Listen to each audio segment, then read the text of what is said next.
ورغي دلګرا لګور تبخا ونسا دلګرا لګور تبخا ونسا پرون هټي ونل لامبه ورغي ایو وزیر صاحب ته خواسته د خپل کلام کې ایو وزیر صاحب مخ ول څه په غزل نه مخ شو څه غزل نه راویا او دلګر ته بیا چې وخت مختصر دی څه مختلف شعرونه بیا ارشاد تعجب دے خوغولا چې په مینا یقین نکړي تعجب دے خوغولا چې په مینا یقین نکړي د ټول نړۍ جنگ ته د رباب سره روان یم شعر دې چای ایوب د پښتون حقونه غواړي په میدان ایوب د پښتون حقونه غواړي په میدان زه هم د دې پاسون او انقلاب سره روان یم کتا نوړل مونږ خپل هم شپېلۍ ترې جوړولې کتا نوړل مونږ خپل هم شپېلۍ ترې جوړولې ټوپک نه اوس قلم غواړي زما د کام زلمي یو موټی یو آواز دی اوس شعور پکې راغلی یو موټی یو آواز دی اوس شعور پکې راغلی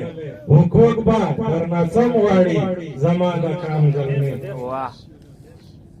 پښتون زلمیم خپل احساس په عذاب کړی یم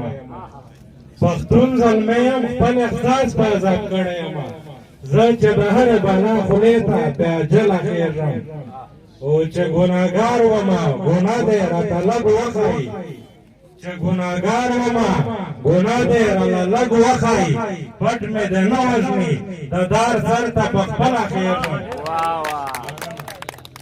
د آزادۍ مریم د وخت بندر نیولی یم د آزادۍ مریم د وخت بندر نیولی یم یوه ورځ به ګورې لا ټکه تر کابله خېږم د آزادۍ مریم د وخت بندر نیولی یم یوه ورځ به ګورې لا ټکه تر کابله خېږم او دلګر صاحب غزل دی چې د اور لمبې نن په دا مخه مخکاله پورته شوې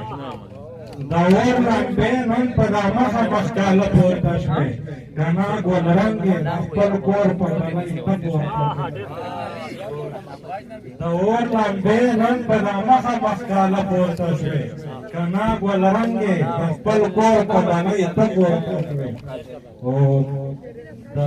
د بېحسۍ او خاموشۍ بلا وهلې داسې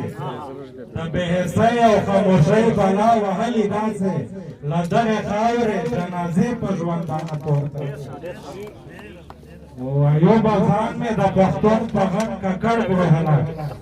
ایوبه ځان مې د پښتون په غم ککړ کړو هله زما په حق کې هم ټپې په تناره پورته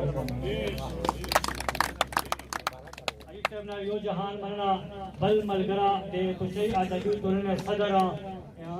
قدیم اعزاز داور صاحب